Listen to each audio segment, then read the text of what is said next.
Hey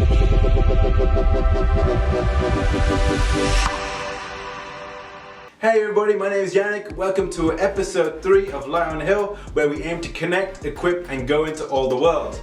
You are a light, you weren't meant to be hidden, you were meant to shine. So let's shine together. Before we get started, I'd love if you could share this, tell people what you're watching right now, share it on Facebook, just click the share button, it'd be amazing. Like, subscribe, and ring the bell so you're notified when I release new videos. Also, if you have any questions, just comment below your questions or do the Google form that's on the link on my Instagram page. The Instagram page you can follow as well, which is @light_on_hill. That would be awesome. The topic we're covering today is what to do during COVID-19. I think the best thing you can do is develop goals, develop healthy habits. And I've got an easy way to look at it. So, day 1, sit yourself down if you haven't already, think and dream. Maybe put some goals in place, maybe 3 things you want to achieve in this season, in this time of lockdown, in this place where things are starting to ease down, but you still need to think about how you can do things differently. Okay, so I encourage you, take 1 day to dream. Then day 2 is a day of action. Once you've done that day of dreaming, thinking and visioning about what holds in the future for you and what your passion's aligned with, take action. Do something about it. What takes a dream to being a goal is acting on the dream. So once you've got the dream, make it into a goal by acting upon it to achieve that goal, right? Now, I decided to launch this initiative, Light on Hill, and that wasn't because I was always thinking of doing this. It actually just birthed in me in this season, this lockdown season, and I just thought, I'm just going to put one foot in front of the other and see what happens. And I think I've seen loads of people really encouraged by what I'm doing here. I hope you have been encouraged. I've definitely been stretched in being able to make these videos. I've loved making this and coming up with content and seeing everyone's questions come in, and it's been amazing. So my encouragement to you is just start doing something. That is the best way. If you feel you have a passion and a desire in your heart and there's a dream that's been laid upon you, set some goals with that and take some action. Put it into ignition and let's go, right? Don't fear failure, because if you fear failure, you're never going to move.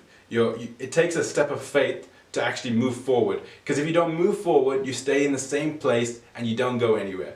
So don't be afraid of failure. Take great steps of faith and know that if you fail, then God's got your back. And that's the best thing about being with God and doing things with God in this season, that you can develop goals that are God-centered and kingdom-focused.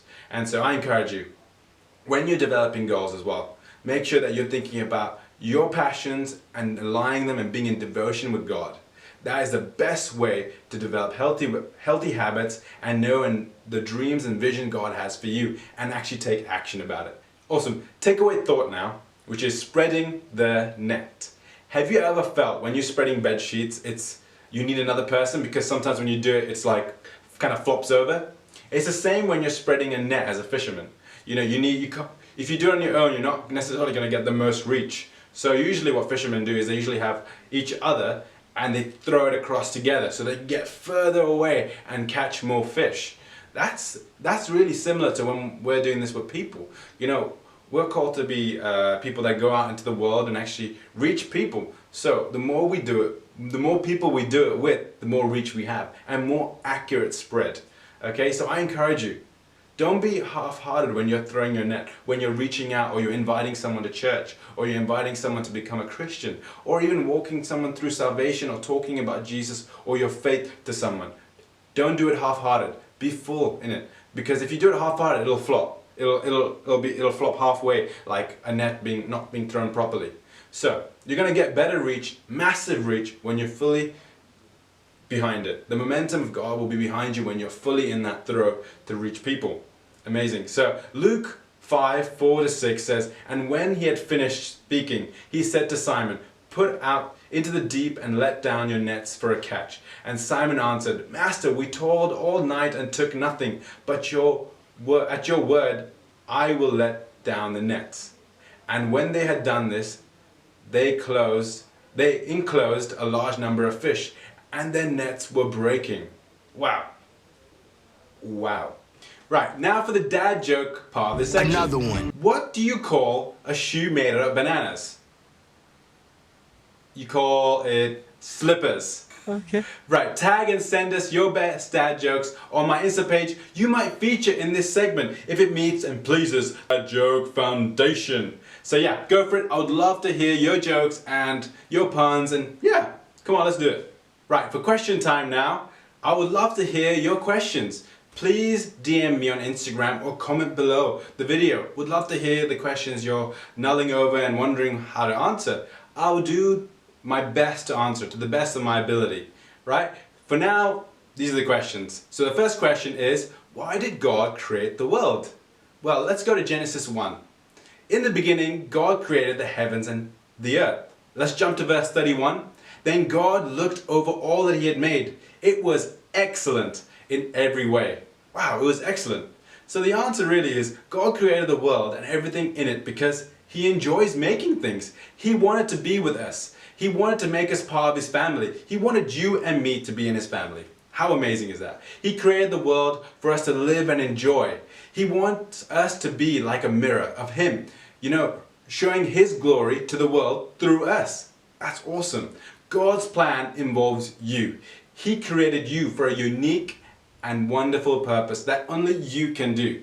So God loves you, God's created you, and he wants you. Okay, now question number 2. Were there dinosaurs on the ark? That's a pretty cool question. So let's just look at Job 40, 15 to 19. Look at the behemoth which I made just as I made you. It eats grass like an ox. Its strength is in its loins and its power in the muscles of its belly. It makes its tall stiff like a cedar. Its sinews at the thighs it knit together. Its bones are tubes of bronze. Its limbs are bars of iron. That's Job 40, 15 to verse to 19. That describes an interesting animal. So the answer really is, most Bible experts believe dinosaurs died out before the Great Flood. It wouldn't have been around on the ark, to be put on there because they would have died out before. Another reason we don't talk about dinosaurs, or the Bible's dinosaurs are not mentioned in the Bible necessarily, are the Bible isn't a science book. It talks about people and God's plan for his people, and about Jesus and his redemption plan for his people, right? So I just want to remind you as well, God is faithful. He is trustworthy even when he cannot be fully explained. So know God is faithful and trustworthy. Okay? Thank you for all those questions. Appreciate that. I hope that you feel more encouraged and more educated on that. If you have anything else you want to know, just DM me. Instagram, comment below.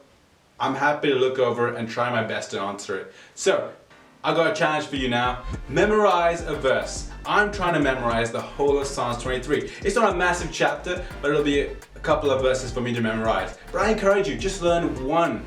Memorize one. It's going to be so helpful to you when you need it. Right now, before we finish, I hope you've enjoyed the video. Like, subscribe, ring the bell so we can build this community together. So we can connect, equip, and go into all the world. See you later.